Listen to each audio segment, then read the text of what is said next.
ایک نوجوان تھا 12-14 سال کا، یہودیوں کا بچہ تھا، بخاری موجود ہے، اکثر حضور کے پاس آیا کرتا، چھوٹے موٹے کام نبی پاک کے کر دیتا، اور کچھ بھی نہ ہوتا تو آ کے بیٹھا رہتا، حضور کا چہرہ ہی دیکھتا رہتا، نبی کریم کا چہرہ ہی دیکھتا رہتا، خوش رہتا، حضور کی زیارت ہی کرتا رہتا۔ 2-3 دن وہ آیا نہیں، بخاری میں موجود ہے۔ حضور نے فرمایا معلومات کرو کیوں نہیں آیا؟ صحابہ نے عرض کی حضور بیمار ہو گیا، بیمار ہو گیا۔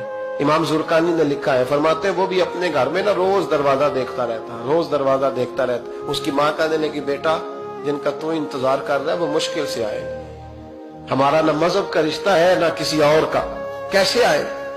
لیکن حضور نے فرمایا چلو چلتے ہیں۔